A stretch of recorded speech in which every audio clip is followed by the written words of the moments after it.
Family में हमारी जाती है मशरूम, है ना। बहुत महंगी है, 6 लाख रुपए किलो देते हैं, ठीक है।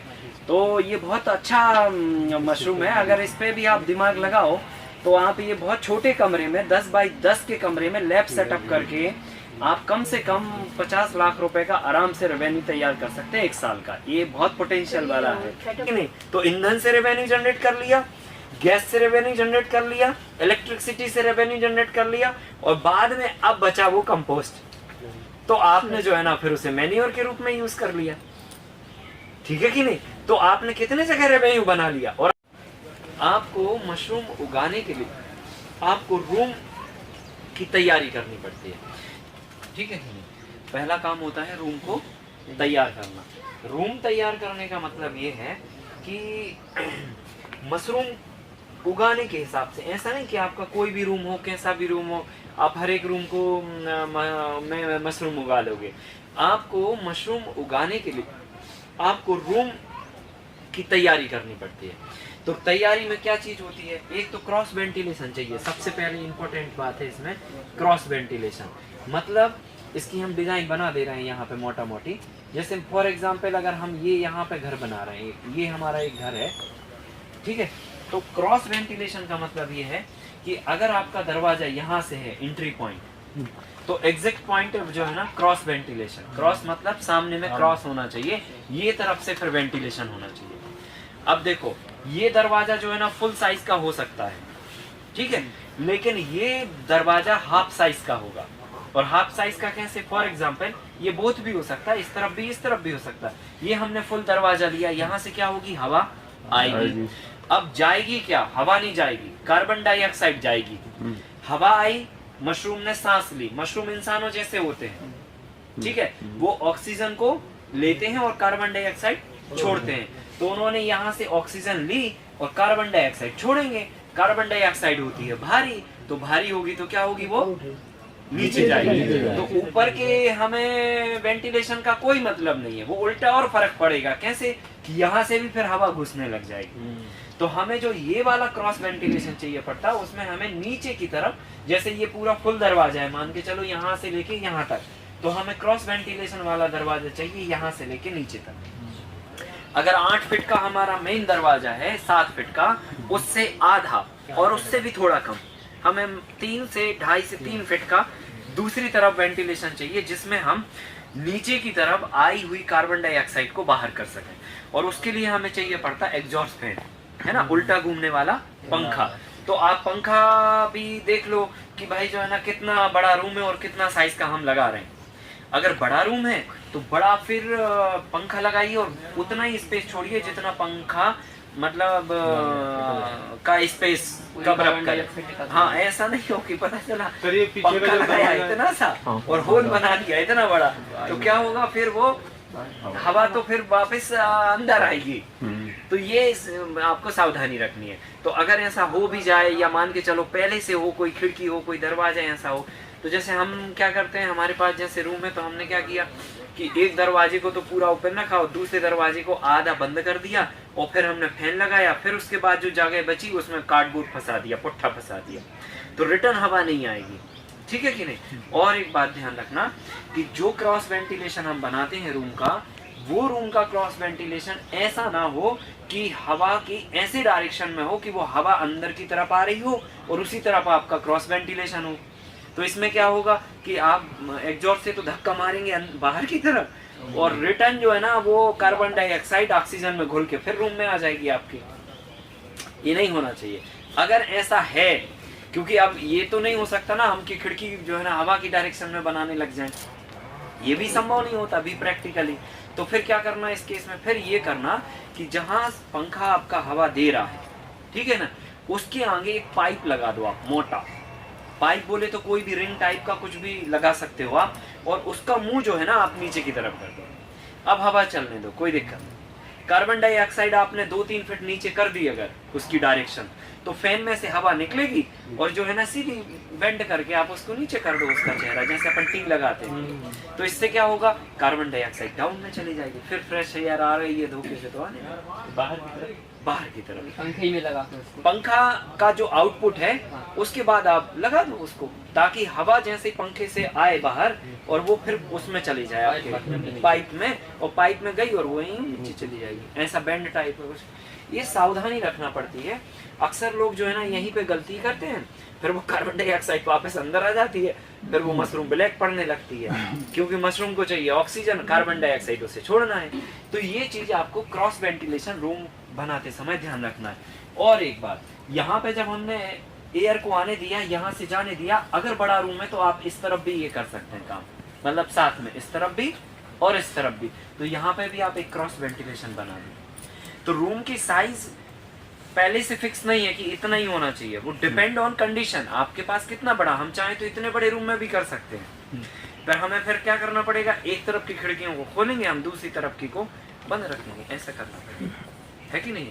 तो ये डिपेंड करेगा कि आपका रूम का साइज क्या है, और उस साइज के हिसाब से प्रॉपर क्रॉस वेंटिलेशन हो रहा है या नहीं हो रहा, एक पंखे की आवश्यकता है या दो की है, दरवाजा एक चाहिए या दो चाहिए, वो आपको चेक करना पड़ेगा रूम के हिसाब से। ऊपर भी खिड़की रख सकते हैं? हाँ, खिड़की ऊपर वाली ऊपर रख सकते हैं, जिससे एयर आनी है, लेकिन जिससे जानी है वो हमेशा नीचे हो, ये ध्यान में रखना। तो ये रूम तैयार करते समय ये आपको ध्यान सावधानियां रखनी है। नंबर 2 सावधानी रखनी है कि मशरूम अपने आप में एक फंगस है, ठीक है, और उसको उगाने के लिए और किसी भी तरीके का इन्फेक्शन बर्दाश्त नहीं है, ठीक है, कंटामिनेशन बर्दाश्त नहीं है, बैक्टीरिया वायरस होना बर्दाश्त नहीं है। तो रूम को क्लीन रखना पहली प्राथमिकता है। अब रूम तो ठीक है, आपने झाड़ झूड़ दिया, साफ कर दिया, पर इससे वायरस थोड़ी गए, ठीक है कि नहीं, तो हमें उसका ट्रीटमेंट करना रूम का। तो रूम का ट्रीटमेंट करने के लिए आप क्या करिए, पहला पानी मारिए आप फिटकरी का, केवल उसमें करीब करीब आधा किलो फिटकरी लो, हाफ केजी लेना है, और 15 लीटर पानी लेना है। हमने अच्छा फिटकरी को घोट दिया, और पहला स्प्रे हमने रूम के चारों तरफ, ऊपर नीचे आजू बाजू, कुछ भी जगह नहीं छोड़नी है आपको। तो समझ लो आप सैनिटाइज कर रहे हैं रूम को, पूरी तरह से नहला दो रूम को। नहलाने का मतलब अच्छा पूरी जगह पे स्प्रे घल जाना चाहिए। फिर दूसरा स्प्रे करिए आप नीम और करंज तेल को मिला के। तो नीम का तेल ले लो आप लगभग 100 ml, और इतना ही ले लो आप करंज का तेल, दोनों को आपस में मिला दीजिए, और मिला के उसमें 2 चम्मच बेकिंग सोडा मिला दो आप, खाने का सोडा, और उसको अच्छा पानी में घोल लीजिए। और घोलने के बाद आप 15 लीटर का कॉम्बिनेशन बना के, वो कॉम्बिनेशन को आप पूरी चारों तरफ दीवार पे फिटकरी स्प्रे के 1 दिन बाद कर सकते हो, या फिर वो पानी पहले ड्राई हो जाए जो आपने स्प्रे किया है, उसके बाद पीछे से भी कर सकते हो, पर तुरंत नहीं कि वो गीला है और फिर हम गए पैर लगा के पिच पिच करने लगे। जब भी आप अंदर जाओगे रूम में, जब तक क्लीन नहीं किया तब तक आप जूता चप्पल ये सब यूज कर सकते हो, लेकिन जब क्लीन हो गया रूम एक बार, फिर आपको जूता भी और अपनी चप्पल भी इस्तेमाल नहीं करनी है। अगर आप चाहते हैं कि बेहतर उत्पादन लें, तो आप बाजार से पतली वाली वो ग्लव्स पॉलीथिन आती हैं बहुत, जो मतलब हॉस्पिटल वाले यूज करते हैं, तो वो आप दरवाजे के बाहर कहीं पे कोई स्थान बना लो, वहाँ पे हमेशा रखो। क्योंकि क्या होता है ना, ये इसमें एक ही चीज होती है, कंटामिनेशन जैसे ही हुआ और फिर वो खराब हो जाता है वो, फिर है ना, फिर उतना अच्छा आपको परफॉर्मेंस नहीं मिलेगा। तो ये सावधानियां आपको रखनी है। तो ग्लव्स पहन के जाओ, बालों को भी ढक के जाओ, चेहरे को भी ढको, हाथ में भी ग्लव्स पहन लो, ठीक है। 5-7 रुपए का खर्चा होगा, ये पतला पतला सब आता है, और नीचे जो है ना जूते की जगह पे आप वो पहन के जाइए अंदर, ठीक है। और फिर उसके बाद जो है ना ये फिटकरी का स्प्रे करिए, और फिटकरी के स्प्रे के बाद फिर आपको मतलब क्लीनिंग के बाद आपको जूता चप्पल पहन के नहीं जाना, ये ध्यान रखना। 100 ml लेनी है, और 2 चम्मच बेकिंग सोडा 15 लीटर के हिसाब से। और फिर हमने दोबारा फिटकरी का पानी जब ड्राई हो गया तो हमने ये वाला स्प्रे कर दिया। इससे मच्छर, मक्खी, पंखी, ये सब जो है ना इंसेक्ट वगैरह, ये सब आपके रूम के अंदर नहीं होंगे, ठीक है। और फिर हमने क्या किया, अब हमें करना है 3rd स्टेज में तापमान को मेंटेन। तो तापमान मेंटेन करने के लिए उपाय नंबर 1, या तो आप बाय नेचुरल मौसम को सिलेक्ट करिए, है ना। तो मौसम कैसे, जैसे अभी ठंड पड़ गई इतने समय, तो ये ठंड आपको नवंबर से मिल जाती है, और आपको लगभग पूरा फरवरी भी मिलेगी अभी। तो जब रूम में मशरूम उग नहीं रही होती है, लेकिन मशरूम के बैग रहते हैं वहां पे, तब आपको तापमान चाहिए 22 डिग्री का, 22 डिग्री का।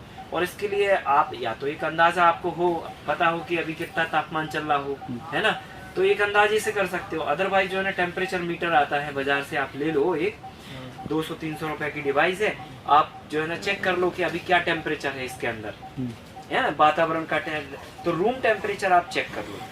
उस समय पे टेम्परेचर 22 डिग्री होना चाहिए आदर्श टेम्परेचर। अगर ज्यादा की बात करें 25 तक जा सकते हैं मैक्सिमम, कम की बात करें तो 2 डिग्री कम भी चल सकता है, पर आदर्श स्थिति है 22 डिग्री। ठीक है, इस डिग्री के तापमान में मशरूम के सीड स्पॉन मतलब वो एक्सपेंड होते हैं, वो फैलते हैं, और फैलने के बाद फिर टेम्परेचर उनको चाहिए पड़ता है 16 डिग्री से लेकर 18 डिग्री के बीच में। ठीक है कि नहीं? तो पहले टेम्परेचर चाहिए 22 डिग्री और फिर टेम्परेचर चाहिए 16 to 18 डिग्री के आसपास। अब ये टेम्परेचर या तो आप कुदरती तरीके से हैंडल कर लो कि भाई हम उसी टेम्परेचर में ये कल्टीवेट करें, जैसे नवंबर हो गया, दिसंबर हो गया, जनवरी हो गया, ये 3 महीना परफेक्ट होते हैं। ये टेम्परेचर इससे भी कम मिलता है आपको इन समयों पे, तो इससे कम थोड़ा चल जाएगा। ठीक है, इससे बहुत कम नहीं चलेगा। तो कम कितना, मैक्सिमम आप 15 तक जा सकते हैं मिनिमम पे, और मैक्सिमम इसमें भी 22 तक जा सकते हैं, इसके आगे नहीं। आदर्श स्थिति है 16 से 18 के बीच में। अब ये टेम्परेचर कंट्रोल करने के लिए आप फिर फैन और ये सब बहुत सारी चीज़ें भी इस्तेमाल कर सकते हैं। कच्चा घर बनाइए, फिर उस पर आप जूट का बोरा डाल के उस पर पानी छीटिए, तो वैसे भी आपका टेम्परेचर क्रिएट हो सकता है। ठीक है, तो अब ये हमने कर लिया। अब इसके बाद हमें क्या करना है कि मशरूम को जब हम इसमें लेके आएंगे, मतलब बैग को, तो बैग को लगाने का स्थान आपको बनाना है। तो आप एक तो ज़मीन का सरफेस भी यूज़ कर सकते हैं।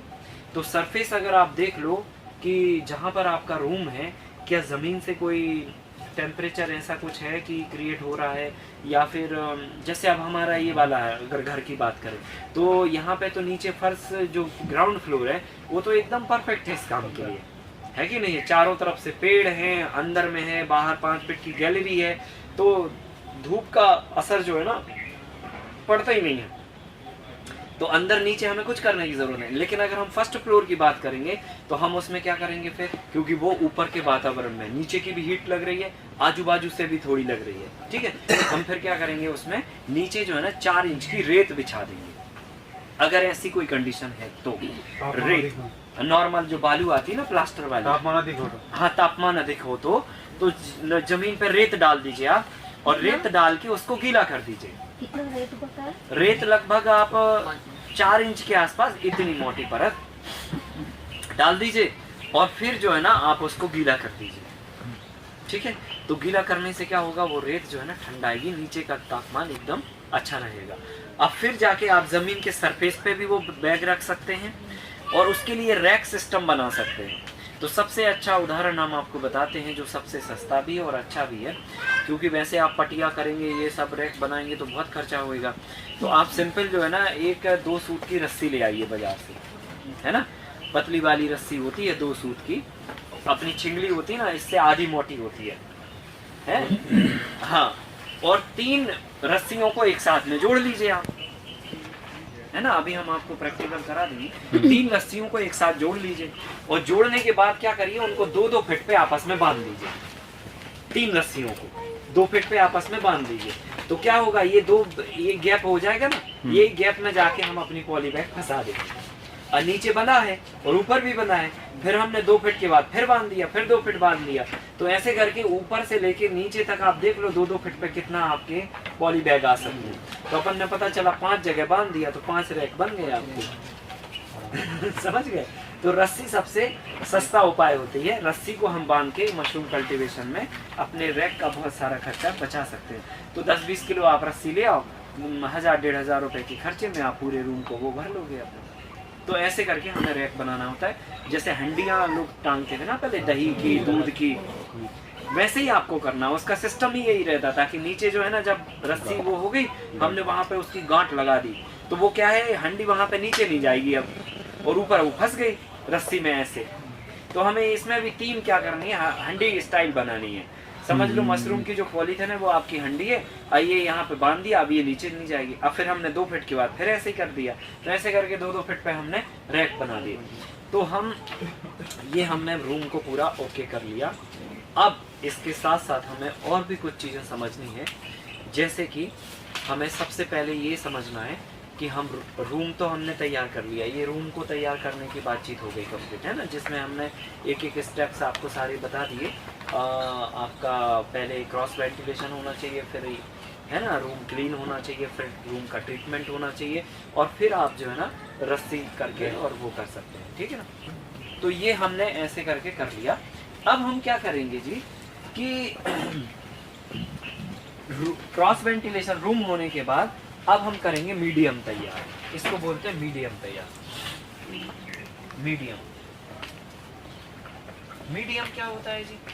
मीडियम का मतलब ये होता है कि जिस भी मटेरियल में आप मशरूम को ग्रो कर रहे हैं, तो कौन से मटेरियल में ग्रो करते हैं आप?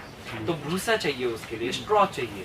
तो धान का भी हो सकता है, बाजरे का भी हो सकता है, मक्के का भी हो सकता है, ज्वार का भी हो सकता है, गेहूं का भी हो सकता है, चने का भी हो सकता है, उड़द का भी हो सकता है।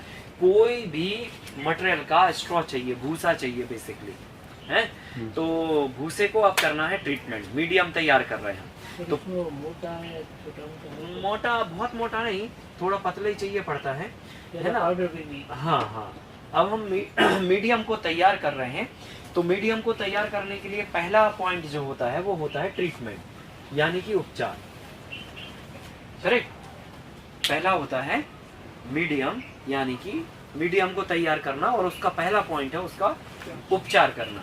तो उपचार कैसे करेंगे? उपचार के 2 उपाय हैं। नंबर 1 उपाय, एक तो आप खौलते पानी में भूसे को डालिए।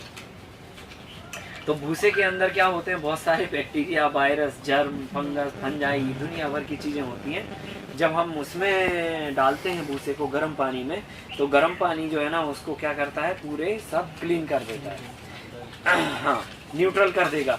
तो इसका जो नियम है वो ये है कि गर्म पानी में आप भूसे को करीब करीब 7 घंटे तक रखिए।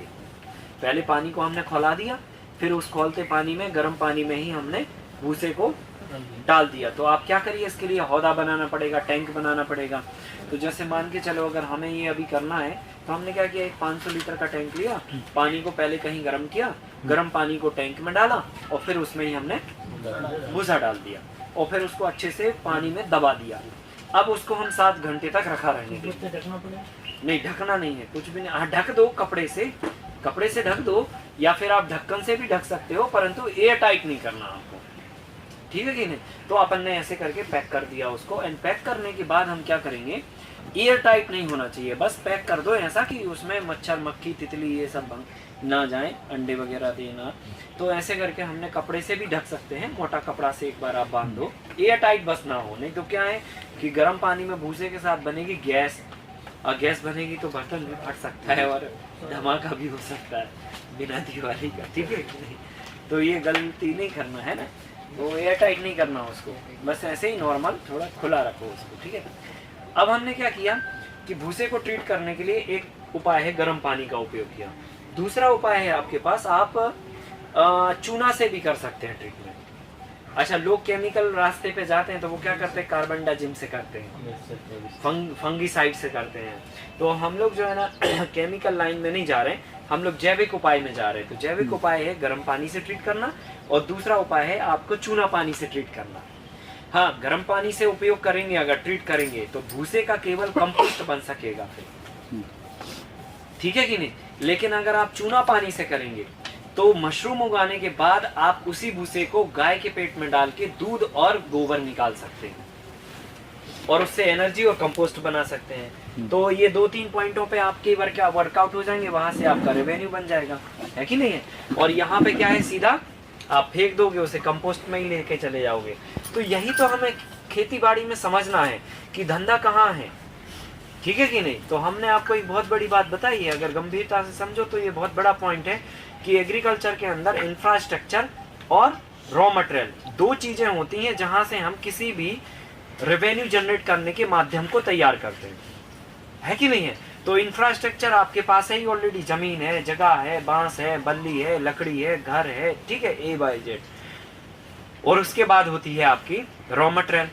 तो रॉ मटेरियल आपको जैसे भूसा है, तो अब वो भूसा जो है ना, उन्होंने कहा साहब भूसा है, ये तो कचरा है, है ना। पर लेकिन अब भूसे का भी क्या क्या उपयोग हो सकता है, तो देखिए अभी मशरूम उगा लो आप उससे, उस मीडियम से, और उसी को फिर आप गाय को खिला लो।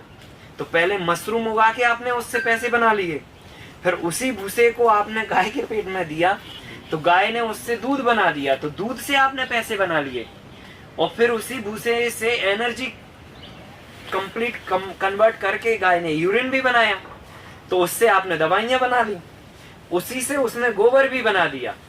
अब गोबर से जो है ना आप क्या करो, गोबर गैस बना लो, गैस से आप बिजली जला लो, ईंधन खत्म कर लो, ठीक है कि नहीं। तो ईंधन से रेवेन्यू जनरेट कर लिया, गैस से रेवेन्यू जनरेट कर लिया, इलेक्ट्रिसिटी से रेवेन्यू जनरेट कर लिया, और बाद में अब बचा वो कंपोस्ट, तो आपने जो है ना फिर उसे मैन्योर के रूप में यूज कर लिया, ठीक है कि नहीं। तो आपने कितने जगह रेवेन्यू बना लिया, और अभी आपने जो है ना हार्वेस्टर से चलवाया, साहब पड़ा है, उन्होंने कहा लगा दो, उसी का लगा। क्या हो रहा है ना, एग्रीकल्चर के अंदर आपके पास इंफ्रास्ट्रक्चर भी है और रॉ मटेरियल भी है, पर हमारा जो दिमाग है वो जगह पे काम ही नहीं कर रहा, इसलिए हम उसके मुनाफे नहीं बना पा रहे। तो खेती कोई बहुत कॉम्प्लिकेटेड काम नहीं है। इन 30 दिनों में शायद आप ये बात को समझ पाए होंगे कि एग्रीकल्चर के अंदर आप हर जगह से पैसा बनाने की क्षमता रखते हैं।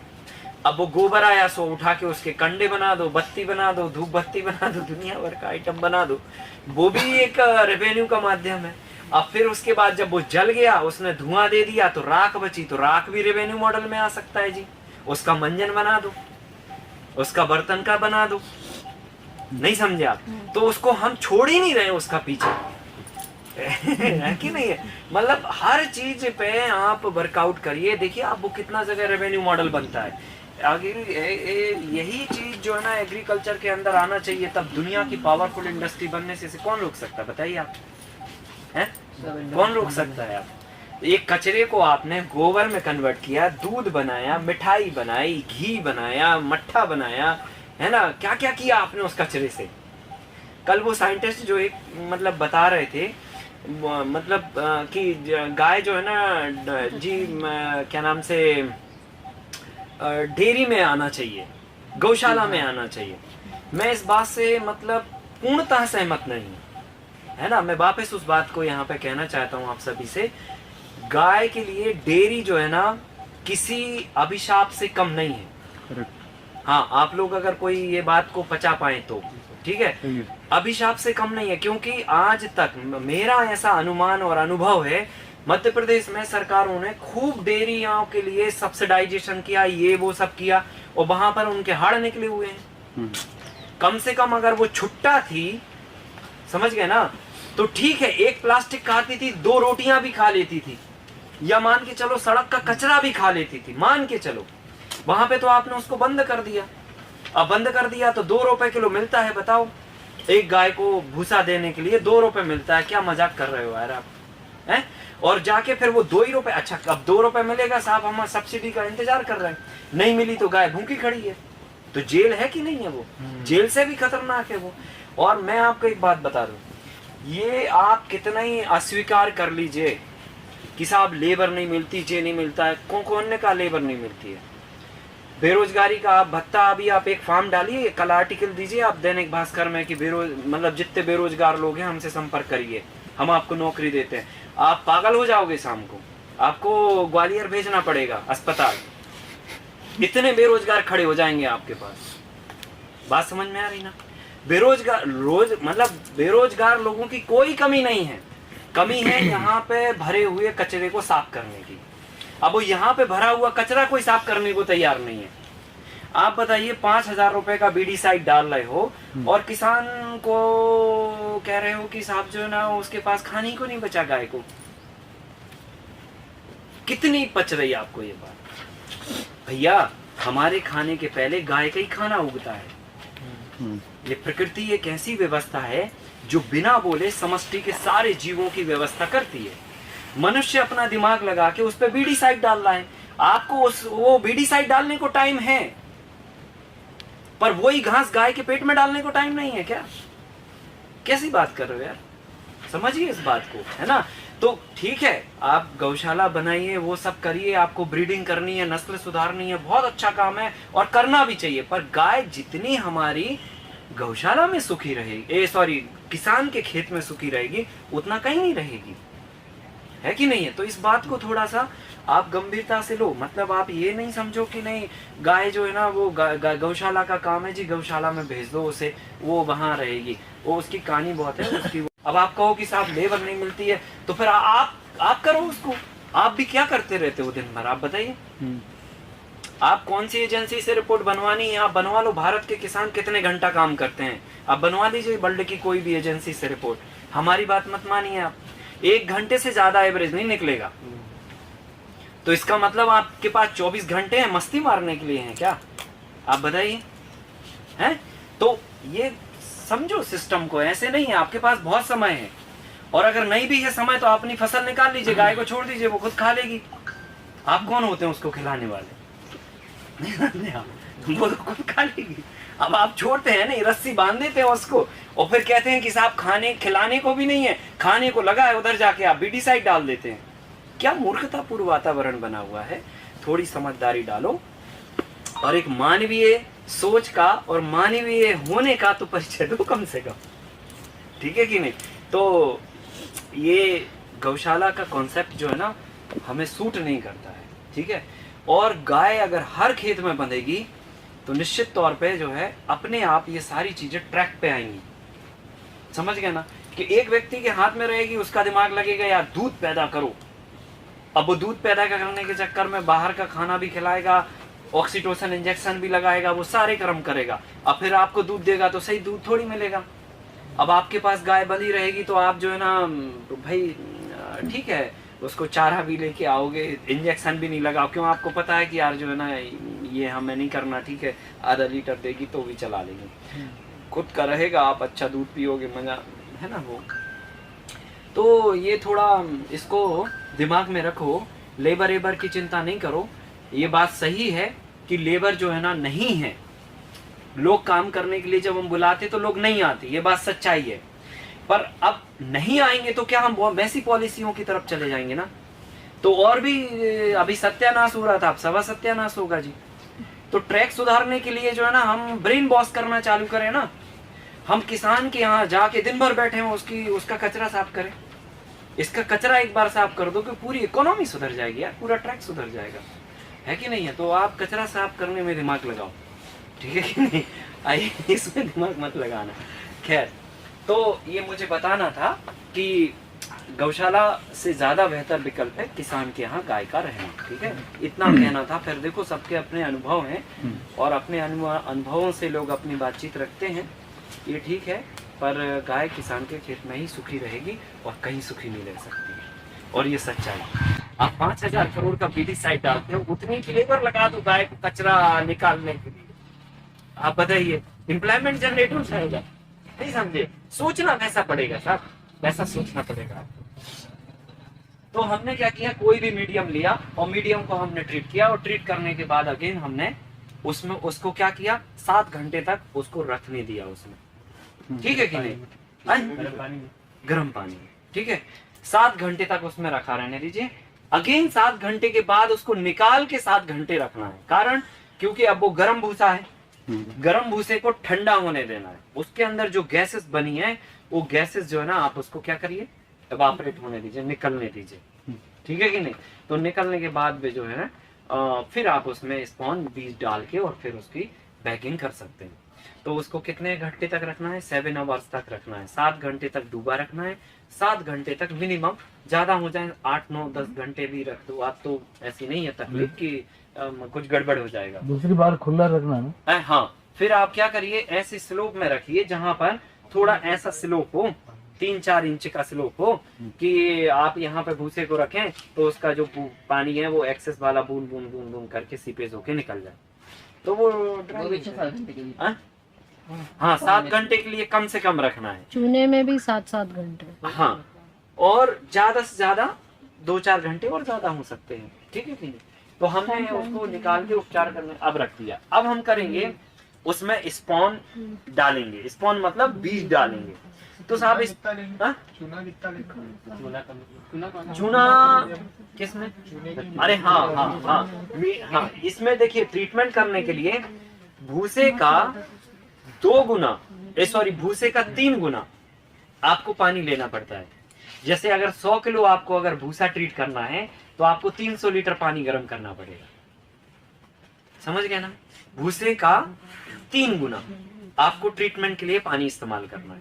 और अगर आप इन केस चूना से कर रहे हैं तो भूसे का 3 गुना पानी लेना है, ठीक है, और 100 लीटर पानी में 2 किलो चूना डालना है। 100 लीटर पानी। हाँ, तो आप जैसे फॉर एग्जांपल अगर आप 100 किलो का मीडियम बना रहे हैं तो पानी कितना लिया आपने? 300 लीटर, और 100 लीटर पे 2 किलो चूना मिलाया तो चूना कितना मिलेगा? 6 किलो। 6 किलो। समझ में आ गई बात, है ना? मतलब 1 किलो भूसे पे 3 लीटर पानी और 100 लीटर पानी पे 2 किलो चूना, ये हिसाब से आपको भूसे को ट्रीटमेंट करना है। तो हमने 300 लीटर पानी लिया, 6 किलो उसमें चूना मिलाया, और चूना को पहले घोल दिया और फिर जाके उसमें भूसे को डिप कर दिया। 100 लीटर पानी में 2 किलो चूना लेना और जो भूसा है उसका 3 गुना। हाँ, भूसे का 3 गुना पानी लेना है। 300 लीटर पानी में। हाँ, तो जैसे मान के चलो 100 किलो भूसे का आप मशरूम तैयार कर रहे हैं तो 100 किलो भूसे में 300 लीटर पानी लगेगा और 6 किलो चूना लगेगा। आप इसको मिक्सचर करके और बढ़िया जो है ना वो बना दीजिए। 6 किलो चूना। 6 किलो चूना, क्योंकि 100 लीटर पे 2 किलो चूना लग रहा है। अच्छा, घोल बना के प्रॉपर, और क्या करिए उसमें फिर भूसे को अपना डिप करके, और डिप भी ध्यान रखना, चूने वाले ट्रीटमेंट में गलतियां क्या होती हैं कि चूना घोल दिया आपने, अब गए साहब आप भूसा का भक्कू उठाने के लिए और 10 मिनट हो गए, गप्पन करने लगे वहां पे, ठीक है कि नहीं? तो वो जाके जो है चूना बैठ गया। अब वो थोड़ी इंतजार करेगा आपकी कि अच्छा ठीक है आप गप्पे मार लो, फिर हम जब तक ऊपर खड़े आ जाओगे तब जाएंगे नीचे। तो वो जाके 10 मिनट में बैठ गया। अब जाके साहब ने कहा था ये भूसा उसमें पटक देना और दबा देना, तो जाके हमने दबा दिया। तो क्या हुआ? छना हुआ पानी ऊपर रहा और चूना जो है ना नीचे रहा। तो ट्रीटमेंट जो है ना नीचे के भूसे का हो पाया, और नीचे के भूसे में इतना चूना मिल गया कि वो एक्सेस से ज्यादा हो गया। अब वो पूरा कॉम्बिनेशन बिगड़ गया। तो क्या करना है, आपने हौदे में भरा चूना और एक आदमी जो है ना यूं यूं बाइफर लेके हिलाता रहेगा जब तक कि वो आदमी भूसा इसमें ना डाल दे। समझ गया ना? और भूसा डाला और अच्छे पैर अपने साफ करके और फिर जाके उसमें मचमचाओ बढ़िया, है ना? जो भी आपको डांस आता हो वो भी कर सकते हो। अच्छा, बिल्कुल फचा है ना? और वो पूरा अलग मिक्स कर दिया बढ़िया। मतलब वो मिक्सचर होना चाहिए बढ़िया। जो चूना पानी है वो पूरा भूसा पे अच्छे से लगना चाहिए। उसका पर्पस ये है, ऐसा ना हो कि चूना में नीचे बैठ जाए, ऊपर छने पानी में आप उसको डुबा दो और फिर जाके उसमें फंगस लग जाए, फिर कहो कि साहब जो है ना आपने कहा था ये सफल नहीं है ये मॉडल। ठीक है, तो सावधानियां आप ध्यान नहीं रखते हो, दूसरे पे दोष देते हो। ठीक है, तो ऐसे नहीं करना। आप पूरा अच्छा मचाना और फिर उसके बाद उसको 7 घंटे तक उसमें पड़ा रहने देना, और फिर उसके बाद निकाल के 7 घंटे रखना, और फिर उसके बाद 7 घंटे के बाद उसमें आप बीज मिलाओगे। अब बीज कितने रेशो से मिलेंगे? तो 2 तरीके हैं बीज मिलाने के। एक तरीका है कि आप भूसे में ही बीज मिला दो और फिर पूरे भूसे को आप पॉलीथिन में भर लो, और दूसरा तरीका है कि भूसा भर के आप फिर बीज उसमें साइड से डाल दो पॉलीथिन के। तो क्या करना है आपको, सही तरीका आपको जानना है तो बीज में ही भूसा मिला दो, भूसे में ही बीज मिला दो, क्योंकि उसमें फिर आपको ध्यान नहीं रखना पड़ता है कि कितने परत पे डालने, कितने बीज डालने, तो फिर कितने भूसे में कितने बीज मिलाने, कितने भूसे में कितने बीज। तो 10 किलो भूसे में 1 किलो बीज मिलेंगे। अगर 100 किलो भूसे का मिश्रण है तो कितना मिलेगा? 10 किलो बीज मिलेंगे। हाँ, 100 किलो भूसे में 10 किलो बीज मिलेंगे। ये क्वांटिटी आपको मेंटेन करनी है। तो हमने क्या किया, 10 किलो स्पॉन लिए, अपने बीज लिए, और वो 100 किलो भूसे पे पहले ढेर पे ऐसे अपन ने बिखेर के उस पे डाल दिए और उसका अच्छा मिक्सचर कर लिया। अब वो मिक्सचर उठा के हम पॉली बैग में भरेंगे। एक पॉली बैग में कितना भूसा आ जाएगा? एक पॉली बैग में भूसा आता है लगभग, आप समझ लो कि पॉलीथिन की अगर 24 बाई 16 की अगर हाइट लेते हैं तो 3 किलो भूसा आ जाएगा। 3 ठीक है।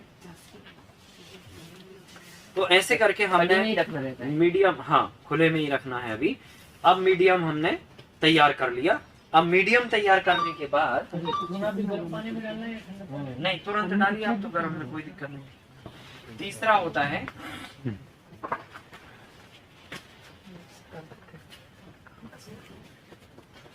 नॉर्मल पानी रहेगा तो चूल्हा चेक करने के लिए। हाँ, फिर वो गाय को नहीं दे सकते ना, गरम किया तो।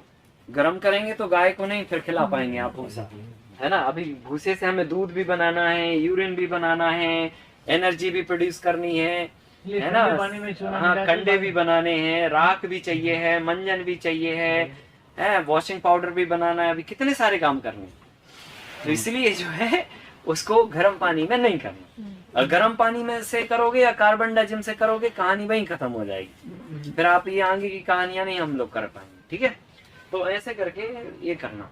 पॉलिथीन में छेद भी रहेगा। पॉलीथिन में छेद रहता है। अब पॉली बैग जब हम भरेंगे तो हम क्या करेंगे कि 24 बाई 16 इंच की पॉलीथिन लेंगे। इसमें 24 इंच बाई 16 इंच का क्या करेंगे हम, पॉलीथिन ले लेंगे। अब हम क्या करेंगे कि इसमें ये पॉलीथिन ट्रांसपेरेंट होना चाहिए, पतली होना चाहिए, ठीक है। लगभग आप समझ लो कि 3, 4, 5 माइक्रोन की होना चाहिए, है ना। पतली पॉलीथिन लेनी, ट्रांसपेरेंट। अभी हम प्रैक्टिकल में आपको दिखा देते हैं वो सब चीजें। और हम फिर क्या करेंगे कि उसको नीचे से उसकी नोक काट देंगे थोड़ी सी, है ना, ताकि जब हम भूसा भरेंगे ना तो उसमें से अगर कोई पानी धोखे से रह जाए तो वो सीपेज हो जाए। वो प्रैक्टिकल का विषय में बता रहे हैं। हमने पॉली बैग भर लिया और फिर जाके हमने हैंडी की तरह लटका दिया। इससे मशरूम ग्रो होंगे। अब समझ लो ये बात। अब हम बात करते हैं मशरूम के उसकी, किसकी, कि मशरूम के प्रकार कितने होते हैं और कौन सी मशरूम हमको उगाना चाहिए, कौन सी मशरूम के क्या बेनिफिट्स हैं, ठीक है कि नहीं। तो मशरूम जो है ना बहुत प्रकार की होती हैं। अगर हम मशरूम्स को कैटेगरी के हिसाब से बांटें, है ना, मशरूम को अगर हम कैटेगरी के हिसाब से बांटें तो मशरूम में 3 कैटेगरियां हैं। नंबर 1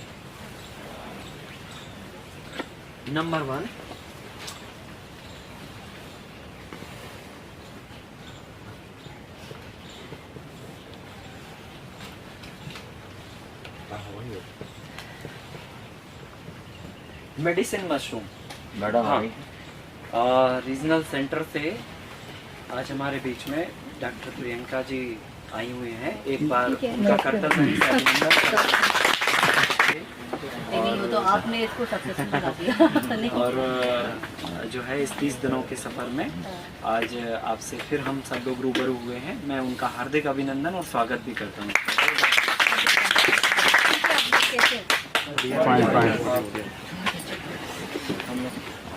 मशरूम, हाँ, मशरूम की 3 कैटेगरियां हैं।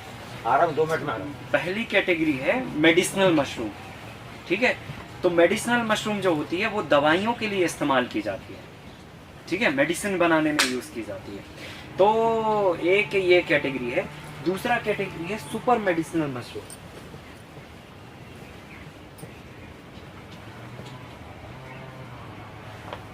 और तीसरा है खाने वाली मशरूम।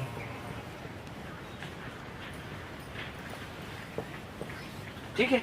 अब जो मेडिसिनल मशरूम है इसमें ऑस्टर मशरूम भी आती है ना, मिल्की मशरूम भी आती है ना। ऐसे कुछ 3-4 मशरूम हैं जो मेडिसिन की कैटेगरी में उन्हें रखा गया है। सुपर मेडिसिन मशरूम में कीड़ा जड़ी मशरूम आती है। इसको हम कॉर्डिसेप्स मिलिट्रीज भी बोलते हैं। ये बेसिकली अगर हम बाय नेचुरल बात करें तो ये हिमालय के कुछ कीड़े होते हैं स्पेशली, जो ये अपने हेड पे वो मशरूम को उगाते हैं, अपने आप उगती है वो उनके सिर पर, इसलिए उनको बोलते कीड़ा। कीड़ा जड़ी मतलब कीड़े के ऊपर उगी हुई जड़ी, उसको बोलते हैं कीड़ा जड़ी मशरूम, ठीक है। तो ये हिमालय के जंगलों में होती है और बहुत ठंडे एरिया में ये होती है और बहुत कम इसका उत्पादन होता है, महंगी भी बहुत होती है। ओरिजिनल मशरूम 10 से 12 लाख रुपए किलो होती है ये कीड़ा जड़ी। और इसका उपयोग जो है ना बहुत सारे सुपरस्टार और तुम्हारे अभिनेता लोग करते हैं, नेता लोग करते हैं। ये इससे सेल्स, हमारे नए सेल्स बनाने की पावर होती है इस मशरूम के अंदर। तो हम लोग ये लैब में भी बना सकते हैं अब, है ना। तो लैब में मीडियम तैयार करना पड़ता है, उसका सेटअप तैयार करना पड़ता है, लगभग 20 से 25 लाख रुपए का वो लैब सेटअप होता है। आप वो लैब सेटअप में ये काम कर सकते हैं। हम लोगों ने अभी एक पतंजलि के साथ में किया था, तो हमारे पास है अभी ये कम से कम 3 किलो मशरूम है अभी है हमारे पास, है ना। तो हम देते भी हैं, लोगों को भेजते हैं, जो अभिनेता लोग हैं उनको भेजते हैं, ठीक है। हाँ, कपूर फैमिली में हमारी जाती है मशरूम, है ना। बहुत महंगी है, 6 लाख रुपए किलो देते हैं, ठीक है। तो ये बहुत अच्छा मशरूम है। अगर इस पे भी आप दिमाग लगाओ तो आप ये बहुत छोटे कमरे में 10 बाई 10 के कमरे में लैब सेटअप करके आप कम से कम 50 लाख रुपए का आराम से रेवेन्यू तैयार कर सकते हैं 1 साल का। ये बहुत पोटेंशियल वाला है। सेटअप वहाँ का पतंजलि ने किया हुआ है, पतंजली सेटअप किया हुआ है। पतंजलि को अपन ने करवाया था सेटअप, फिर उनके साथ जो है ना अपन ने एक लॉट अपन ने निकाला था। अच्छा जी तो कहाँ फिर हरिद्वार? वो अभी चल रहा, हाँ हरिद्वार में अभी भी चल रहा है ना, अभी भी चल रहा है, वो बना रहे हैं। तो आप जो है ना एक छोटे लैब के सेटअप के साथ में भी ये काम कर सकते हैं। और इसका मार्केट पकड़ना बहुत डिफिकल्ट है ना। मार्केट जो है ना ऐसे नहीं है कि आप बाजार में मंडी में लेके पहुंच जाइए या फिर जहाँ पर मशरूमें बिकती हैं वहाँ पहुंच जाइए। इसको मतलब जो है ना एक इंटरनेशनल मार्केट और सुपर मार्केट आपको कवर अप करना पड़ता है। तो ये सबसे ज़्यादा दुबई में जाती है, ओमान में जाती है, यूरोप के कई कंट्रीज़ में जाती है। तो वो मार्केट आपको पकड़ना पड़ेगा। सबसे ज़्यादा भारत से दुबई के लिए ये मटेरियल एक्सपोर्ट होता है, ठीक है। तो क्योंकि वहाँ पे इतनी हाई गर्मी है तो वहाँ पे ये उगाना उतना आसान नहीं है। आर्टिफिशियल तरीके से तो दुनिया में कहीं पे भी हो सकता है, फिर भी लेकिन भारत की मशरूम को जो है थोड़ा इज्जत वहाँ पे बहुत अच्छे से दी जाती है, क्योंकि हमारे यहाँ वैसा क्लाइमेट और वो सब है ना। तो इसलिए ये दुबई में बहुत बड़ा मार्केट है, इसका बहुत ज़बरदस्त मार्केट है।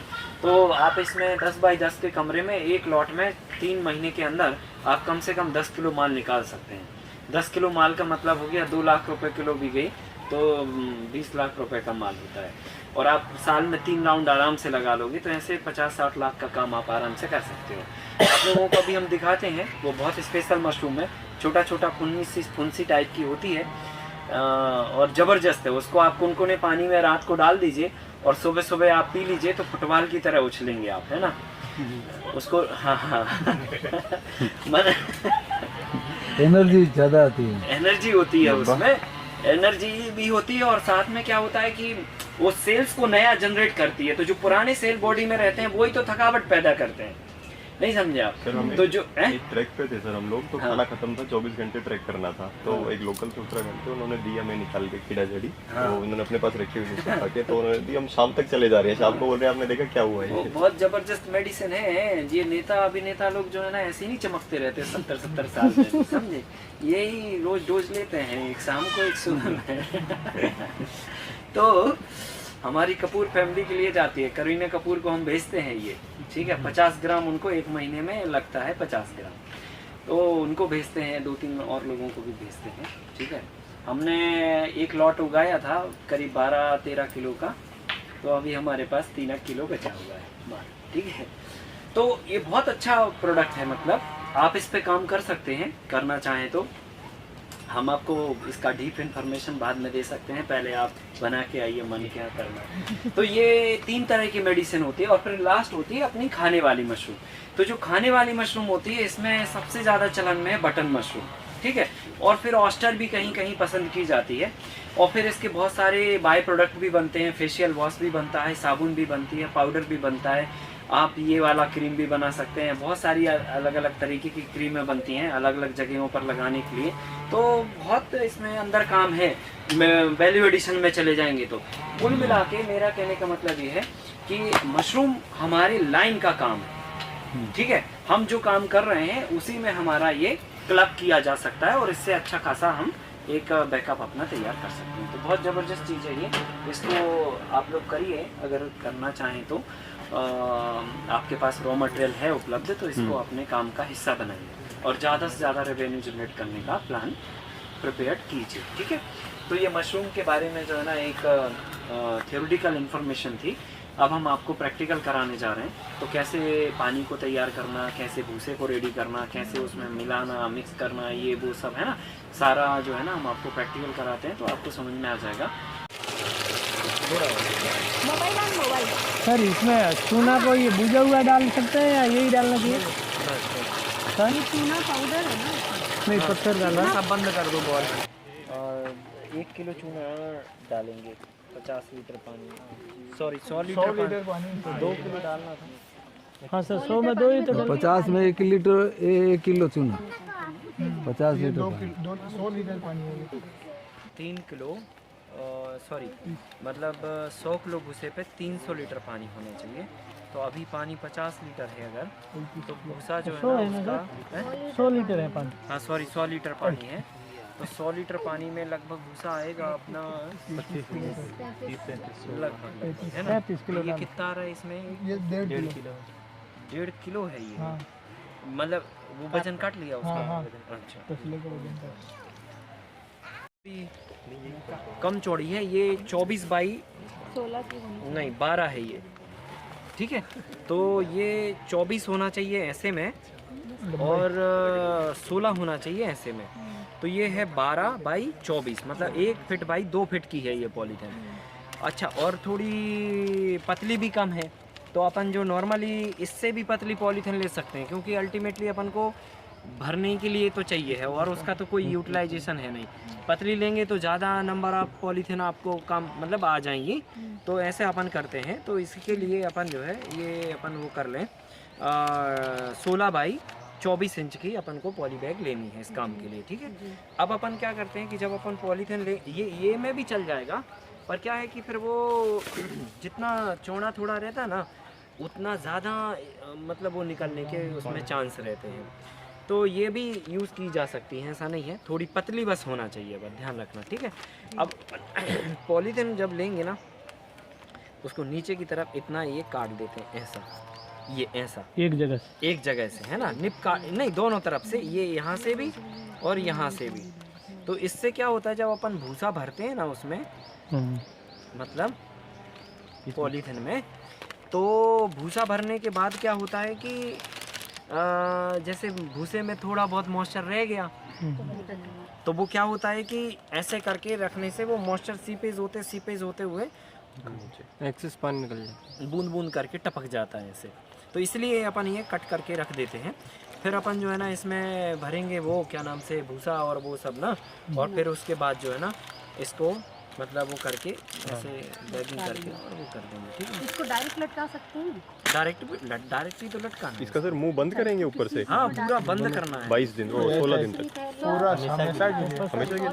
तो वो निकलेगा काम वो तो साइड से होल करेंगे, ऐसे घुसाएंगे। जरूरी दो बीच साइड जो मशरूम का बैग आता है उसमें होल आ जाएगा, हाउस में ऑलरेडी होगा, उसी में से निकलता ये सस्ता पड़ता है, इसी से कर सकते हैं। अपने आप आते हैं। 16 दिन के बाद होल कर देंगे। हाँ, बाद में भी कर सकते हैं। ये नहीं होना चाहिए, वहाँ पे आपको भाव प्रकट करके काम करना पड़ता है। जब अपन धरती पे कोई भी काम करते हैं ना, तो धरती को प्रणाम करते हैं, फिर उसके बाद करते हैं।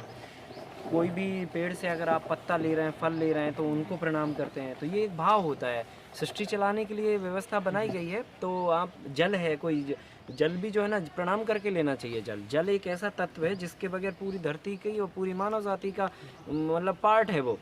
ये ना हो तो कुछ भी नहीं है संसार में, समझ गए ना, सब कुछ अधूरा है। तो जल भी हम लें तो उसको प्रणाम करके लें। ये सब ताकत वाली चीज़ें हैं और ये सब व्यवस्था के पार्ट हैं और इन्हीं से आपकी चलती है सारी। इनके प्रति सम्मान रखना, तो प्रणाम करके आप लोग, कोई दिक्कत नहीं है। इन्हीं से शरीर भी बना हुआ। हाँ, अब ये इसको भी जो है ना अपन ये करके कुचल के फिर प्रणाम कर सर लें। बीज को अगर प्रणाम करके अच्छा करके हाँ, डालते हैं, बहुत उनको बढ़िया करना होता है। ही चाहिए। तो उसमें क्या होता है कि वो माफ़ हो जाता है फिर। माफ़ करने के लिए ही है वो बेसिकली। देखना भूल जाए तब बताना है। गेहूं का थोड़ा और हल्का होता है। वही कम आ रहा है ये ना, 18 आना चाहिए, ये 1800। अब कितना हो गया? 18 थोड़ा सॉफ्टनेस एक और चाहिए मतलब। नहीं, वो सॉफ्टनेस पे जाना होता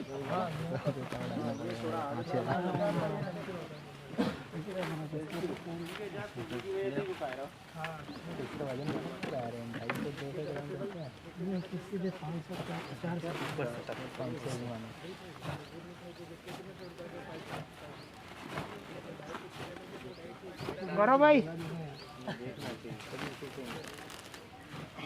भाई इधर ये लास्ट था ना? फिर इसको उठा के अंदर रख।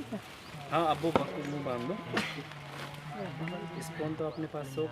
फिर अभी आपका लगभग 1 बजे के आसपास हम लोग आपका समापन सत्र अनाउंस करेंगे और समापन सत्र के लिए आदरणीय डॉक्टर प्रियंका जी हमारे बीच में हैं और हमारे बीच में अभी मुख्य गेस्ट भी आने वाले हैं। उनके बीच में जो है ना आपका सर्टिफिकेट वितरण कार्यक्रम भी होगा। आप सभी ने 30 दिन तक इस सेशन को जो है बहुत अच्छे से अप्रिशिएट किया है, बहुत पेशेंस के साथ सुना है, समझा है। उसके टेक्निकल पॉइंट, थ्योरेटिकल पॉइंट, वैज्ञानिक तथ्य है ना, सभी तथ्यों को मिला के बड़े अनुशासन तो नहीं बोल सकते, छोटे अनुशासन के साथ बोल सकते हैं, छोटे अनुशासन के साथ में चलो बड़ा ही बोल देते हैं क्या हाँ कल का स्कोप फॉर इम्प्रूवमेंट रहेगा सर, उसमें इम्प्रूवमेंट का स्कोप रहेगा। हाँ, तो ठीक है मंजूला बोल देते हैं बड़े में ज्यादा अभी पहली बार ही है ना, फिर अभी इनको एक्सपीरियंस अभी आगे और कर सकते हैं। कल के बारे में कुछ बता दीजिए मैडम की जानकारी। हाँ कल अच्छा रहा, हर दिन लगभग अच्छा ही रहा। क्यों कोई दिन खराब रहा क्या? नहीं सर, चलिए अच्छा है। नहीं आप लोग इतने खुश हैं। जब हम आए थे तो हमको लगा था 30 दिन समझ कैसे जाते हैं। रहेंगे, लेकिन 30 दिन निकल गए। कितने समय में हार्वेस्टिंग? हार्वेस्टिंग जो है ना इसकी 22 से 25 दिन के बाद में चालू हो जाती है ना। तो जिस दिन आप पॉलीथीन को अंदर रखेंगे उस दिन टेम्परेचर 20 से 22 डिग्री आपको मेंटेन करना है। फिर 5 दिन के बाद में आपको टेम्परेचर लेके आना है 16 से 17 डिग्री, ठीक है। तब जाके मशरूम के स्पॉन इसमें मशरूम में बदलते हैं वो, ठीक है। तो सॉरी 22 डिग्री का टेम्परेचर आपको 16 से 17 दिन तक रखना है। फिर 16 से 17 दिन के बाद में आपको टेम्परेचर 18-19 डिग्री तक रखना है और फिर 25 दिन में वो आपकी कटिंग चालू हो जाएगी। तो पहला लॉट आप 22 से 25 दिन के एवरेज में वो आ जाता है अगर सब कुछ ठीक ठाक रहा तो, और फिर आप उसको निकालते जाइए। तो 3 महीने तक लगातार आप निकाल सकते हैं। हर दूसरे दिन उसकी प्लकिंग कर सकते हैं। प्लकिंग के लिए आपको हाथ यूज करने हैं पर आप ग्लव्स पहन के करिए और उसको कैंची से काटिए, बिल्कुल शार्प, या ब्लेड भी यूज कर सकते हैं जो सेविंग के लिए यूज करते हैं हम लोग। उसकी कटिंग कर ली या हमने शार्प चाकू ले लिया स्टील का, वो स्टील के चाकू से भी कर सकते हैं। तो दोनों तीनों उपाय में से कोई, पर हाँ लोहे का कोई औजार नहीं लगाएंगे हाथ से डायरेक्ट प्लक नहीं करेंगे, नहीं तो क्या होगा हाथ में अगर कंटामिनेशन हुआ काले पड़ जाएगा बैग आपका और मशरूम भी काली पड़ जाएगी। तो एक बार कटिंग के बाद बस इतना ही रहता है कि एक बार आपने काट लिया, काटने के बाद फिर आप इसमें पानी स्प्रे करिए। मशरूम बच्चों की तरह होती है, इंसानों की तरह होती है। पानी चाहिए इसको तो स्प्रे पंप लीजिए और स्प्रे मार दीजिए। किस पे? बैग पर, ऊपर से नीचे से ऐसे स्प्रे मार दीजिए और फिर उसके बाद वापस रूम को बंद कर दीजिए। और रूम जब आप बंद करेंगे तो कम से कम आधा टाइम आपको बंद रखना है और आधा टाइम आपको खुला रखना है। जब आप खुला रखेंगे तो ध्यान रखिएगा एग्जॉस्ट भी चालू रहेगा साथ साथ में, ताकि जो है ना मशरूम यहाँ से फ्रेश एयर ले और पीछे से कार्बन डाइऑक्साइड छोड़े और एग्जॉस्ट उसको बाहर कर दे। तो आधा टाइम आप बंद रख सकते हैं और आधा टाइम खुला रख सकते हैं। और जो शुरुआत के 16 दिन आपको हमने बोला कि वो 22 डिग्री टेम्परेचर मेंटेन करके रखना है, वो टाइम पे पूरा डार्क रहेगा रूम। डार्क मतलब पूरा पैक रहेगा, एयर टाइट रहेगा। हाँ, सारे दरवाजे खिड़कियां जो भी हैं आपके सब कुछ टोटल पैक। 16 दिन तक तो आपको झांकना भी नहीं है उसमें, पूरा पैक रहेगा। तभी तो वो टेम्परेचर भी मेंटेन हो पाएगा ना। खुला रखेंगे तो आप तापमान कैसे मेंटेन कर पाएंगे? तो 17 दिन के बाद में वो रूम खुलेगा, ठीक है। और खुलेगा तो 4 से 5 घंटे के लिए आपको खोलना है और फिर जाके आप बंद कर दीजिए। फिर 4 घंटे खोलिए। फिर जब उसमें से मशरूम प्लकिंग होने लग जाए, अब मतलब मशरूम बन गई है, अब उसको सांस ले रही है, वो कार्बन डाइऑक्साइड छोड़ रही है, तो आधा टाइम 24 घंटे में से 12 घंटे फ्रेश एयर आने दीजिए और 12 घंटे साथ साथ में एग्जॉस्ट भी चलने दीजिए, ताकि वो कार्बन डाइऑक्साइड सारी बाहर होती रहे। तो ऐसे करके आपको ये मशरूम कल्टीवेशन में कुछ कुछ सावधानियां याद रखनी है, ध्यान रखनी है। और इसी के साथ में ये इसका जो थ्योरेटिकल पार्ट है वो कंप्लीट होता है। अब हम आपको प्रैक्टिकली भाग से जोड़ते हैं, फिर आपके सर्टिफिकेट वितरित होगा। जो 30 दिनों में आपने सीखा है उसकी डिग्री आपको आज मिलेगी।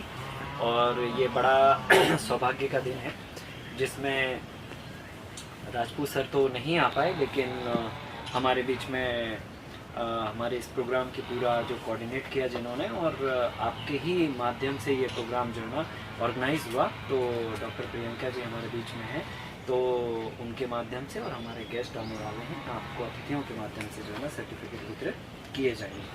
और ये सर्टिफिकेट के बाद आप जो है ना आपको एक नई ऊर्जा मिलेगी, नई पहचान मिलेगी, और इस पहचान और ऊर्जा के साथ में आप अपने करियर की एक नई दिशा दें और उसको नई तरीके से उसका एक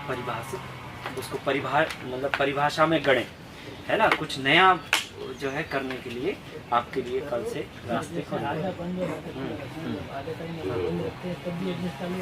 नहीं बंद रखेंगे, हाँ जब जैसे ही आप रूम खोलेंगे आधा टाइम तो दोनों चीजें खुलेंगी साथ में, हाँ साथ साथ एग्जॉस्ट भी। मैंने से प्राकृतिक रूप से तत्व बड़े लगे थे हमारे यहाँ जो भूषण हो जाता है, उनका भी उपयोग है। उनका उपयोग नहीं होता है, कारण क्योंकि ये नहीं हो सकता है, क्योंकि अगर भूसे में वो थी क्या बोलते हैं गेहूं थी, तो गेहूं के ऊपर जो है ना फंगस जो है ना चढ़ जाती है और वो फंगस जो है ना मशरूम कर सकते हैं, बढ़ जाते हैं।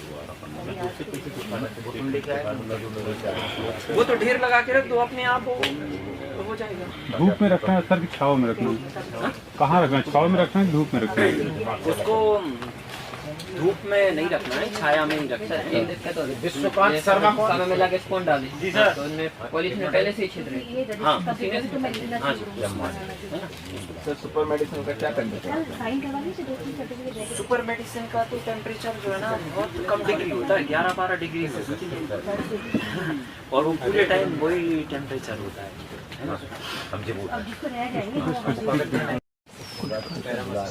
पैरा मशरूम को हाँ ड्राई तो आप किसी भी मशरूम को कर सकते हो, कोई भी मशरूम को डिहाइड्रेट कर सकते हो, है ना। आपका स्टॉक रखा है बाय तो डिहाइड्रेट रखा होगा क्या? नहीं डिहाइड्रेट किया हुआ भी रखा, हमारे पास स्टॉक बहुत रखा है तो जो आप सेल आउट करते हैं वो डिहाइड्रेटेड वाला होता है या फिर मतलब फ्रेश? क्या जो आप बेचते हैं सर, जो भी परचेज होता है, जो भी कोई करता है, तो वो फ्रेश वाले करते हैं? नहीं डिहाइड्रेटेड करते हैं। फ्रेश वाला तो सीधा जाता है अपना होम डिलीवरी में, फिर उसके बाद जो एक्सेस बचता है उसको अपन डिहाइड्रेशन में ले जाते हैं, फिर वो डिहाइड्रेट होके पैकिंग होके फिर जाता है। बात हो गई सर, है ना, डिहाइड्रेट होके पैकिंग होके वो अलग प्रोसेस है।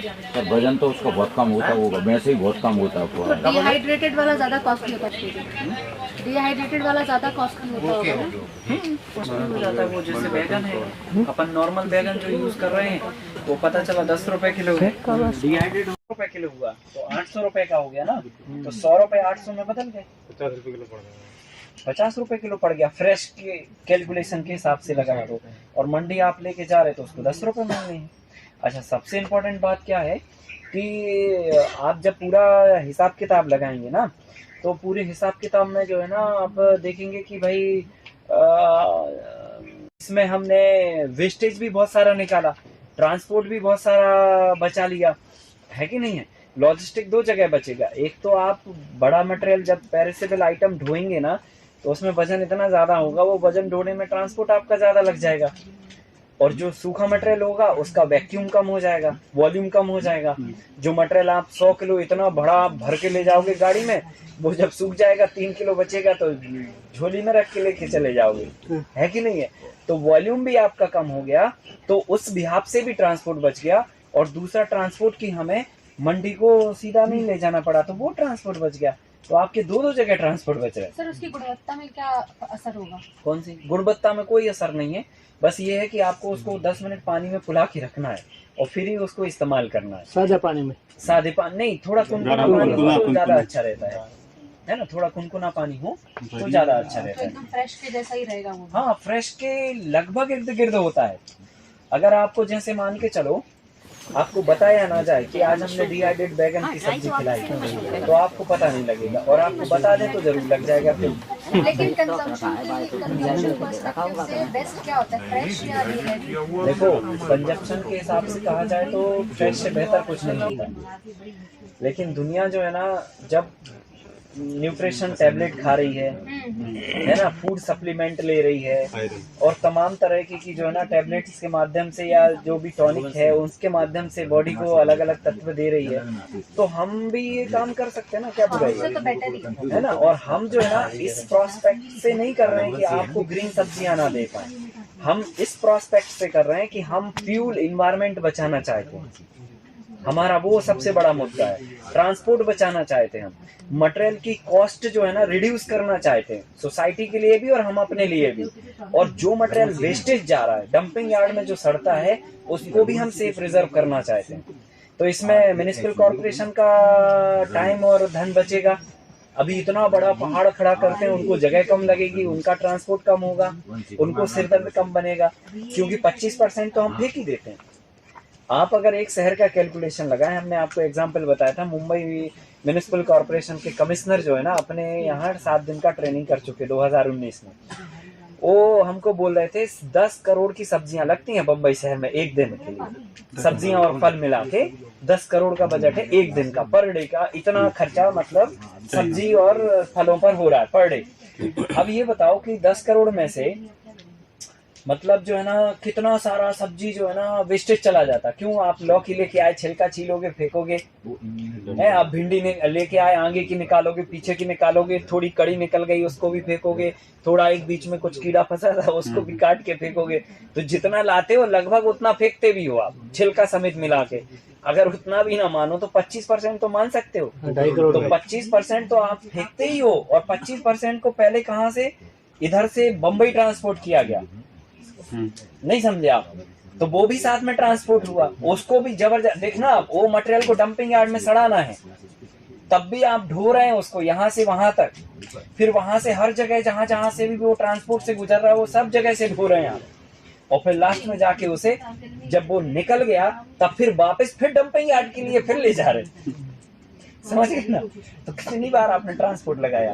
अब हम क्या कह रहे हैं कि वो 25% छिलका निकाल के आप इधर ही जो गाय बंधी है उसके पेट में डालिए, तो वो छिलके से पहले दूध निकाल देगी, फिर गोबर बना देगी, गोबर से वापस एनर्जी आएगी, ठीक है कि नहीं, और फिर उसकी सैलरी निकलेगी, उससे कंपोस्ट बनेगा।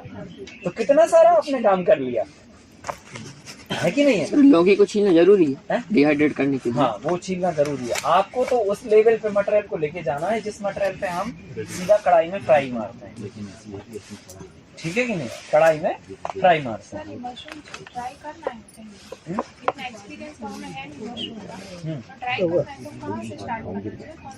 मशरूम घर से भी कर सकते हैं, 2, 4, 5, 10 बैग से भी शुरू कर सकते हैं। इसके लिए ये नहीं कि आपको बहुत बड़ा इंफ्रास्ट्रक्चर करने की जरूरत है।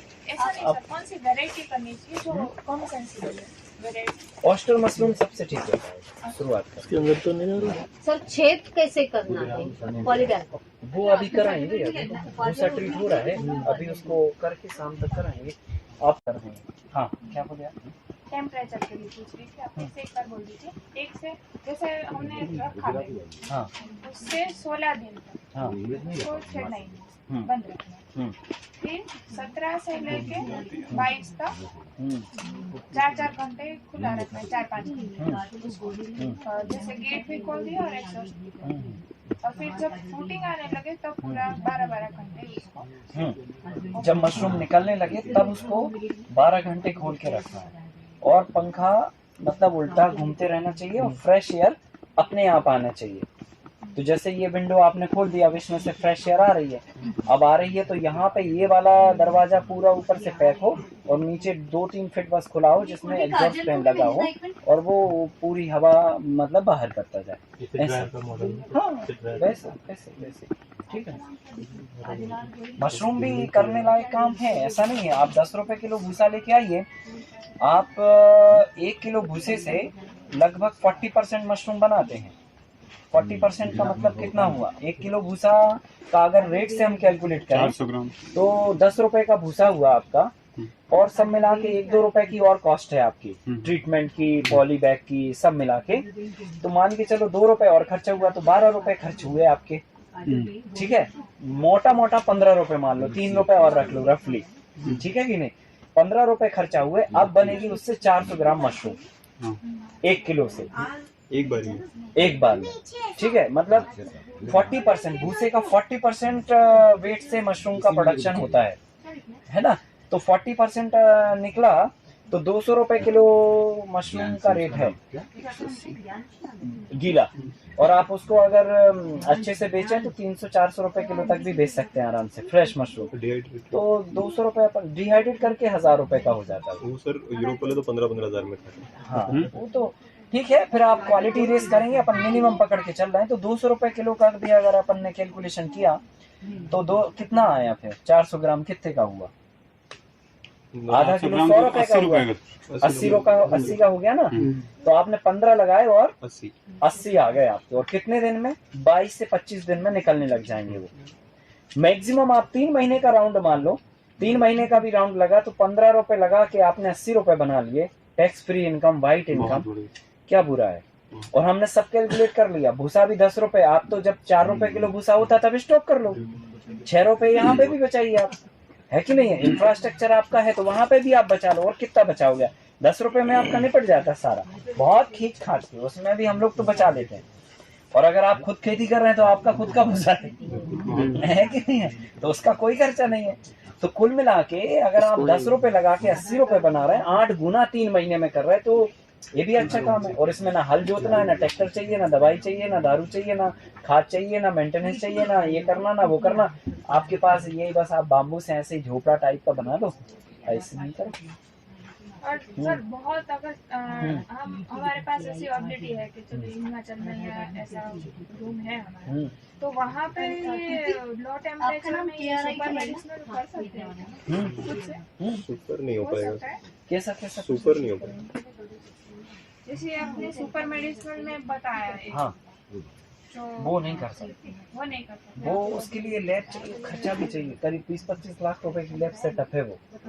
हाँ लैब सेटअप है ना, वो है तो एक कमरे का काम, पर आप फिर उतना खर्चा होना चाहिए। हाँ ये इस पे लोन भी हो जाएगी, सब्सिडी भी हो जाएगी, परंतु फिर वो मार्केट का झमेला है ना। वो मार्केट हैंडल अगर आप कर लें तो फिर किया जा सकता है, लोन सब्सिडी करके कर लो, एक कमरे में ही आपका काम हो जाएगा। कमरे को लैब बनाना पड़ेगा, सेटअप कर लो तो काम से हो सकता है। बटन मशरूम भी सेम प्रोसेस से होता है? नहीं, बटन मशरूम का अलग प्रोसेस है, ये ऑस्टर के लिए है और मिल्की मशरूम के लिए है जो हम प्रोसेस कर रहे हैं आपको। जब हम बटन मशरूम पे जाएंगे तो उसका अलग मीडियम बनता है ना, ट्रे टाइप नहीं, ट्रे वो अलग है, वो रखना होता है, उसका अलग मीडियम बनता है, उसमें चोखर लगती है, भूसा लगता है, कंपोस्ट लगता है, ठीक है, फिर रॉक फास्फेट पाउडर लगता है, फिर नाइट्रोजन के लिए आप अपनी लिक्विड नाइट्रोजन, ये सब का मिला के मिश्रण करके और उसको लगभग 15 से लेकर 1 महीने तक रखा जाता है ना। सर डिमांड भी ज्यादा ऑयस्टर की रहती है। एक